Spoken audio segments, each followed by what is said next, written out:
Press meet పెడుతున్నావే, ఖమ్మంలో వరదలు వచ్చినప్పుడు ఎక్కడ పోయినావు? ఈ వరదలు నీకు అవ్వలేదా? వరద సరిగ్గా వచ్చినప్పుడు తిరగటానికి నీకు మనసు రాలే? కానీ ఇలాంటి వ్యక్తుల దగ్గరికి పోయి ప్రెస్ మీట్ పెట్టి ముఖ్యమంత్రి గారిని విమర్శించే స్థాయి అనేది తండ్రి లేకపోతే నీ రాజకీయంలో నీ బతికెక్కడిది, నువ్వు ఎక్కడిది అనేది ఒకసారి ఆత్మవిమర్శ చేసుకో. నువ్వు ఒక అమూల్ బేబీవి, ఇంకా చిన్న పిల్లగాని రాజకీయంలో అన్నీ తెలుసు అనుకుంటున్నావు. నీకేమి తెలియదు. నీకు జీర్ణించుకోలేకపోతున్నావు. అధికారం పోయే వరకు నువ్వు తికమిక అయ్యి కోతి పనులు చేసి ఇట్లాంటి పనులు చేసుకుంటూ పోతున్నావు. రెచ్చగొట్టడం, ప్రజలు రెచ్చగొట్టడం, ఇదా సమస్యలు అవపడట్లేదా మీకు? సమస్యల మీద కొట్టాడు నీకు ధైర్యం దమ్ముంటే ఒక్క సీటు ఇవ్వలేదు హైదరాబాద్ అంటే మేము ఇదే అని మాట్లాడుతున్నావు కదా.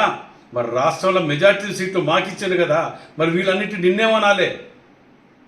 నువ్వు కబ్జాలు చేసిన ల్యాండ్లు, నువ్వు కట్టుకున్న ఫామ్ హౌస్లు కూలగొడుతుంటే జీర్ణోలించి కూడా చూసుకుంటూ కూర్చోవాలా మేము?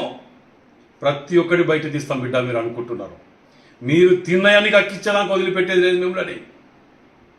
నీకు వాడ్రా హార్డ్రా టైప్ పెట్టి మేము ఇచ్చేసి రికవరీ చేస్తున్నాం గవర్నమెంట్, మా ఇళ్ళలో కాదు. సిగ్గు శరాలు లేకుండా జీర్ణించుకోలేకపోతున్నారు. దోషి ఇంకా బుద్ధి రా, ఇంకా కూడా మార్పు రావట్లేదు మీ ప్రవర్తనలో.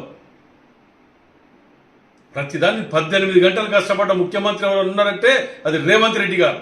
మీరేం కష్టపడ్డారు? సరిగా ఒక్కరోజు ఒక సంవత్సరానికి ఒక పూట సెక్రటరీకి వచ్చిన దాఖలు లేదు, సంవత్సరానికి ఒక మంత్రికి ఇంటర్వ్యూ ఇచ్చిన దాఖలు లేదు.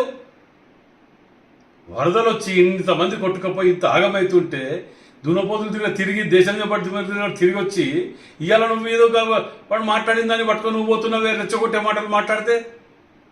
గాజులు చీపీలు వేసుకోమని చెప్పిన దగ్గర ఇంటికి పోయి ప్రెస్ మీట్ పెడతావు. ఇక్కడ స్వాతంత్ర పోరాటానికి పోయిండా డెకెట్టోళ్ళు? దేనికి పోయిండు?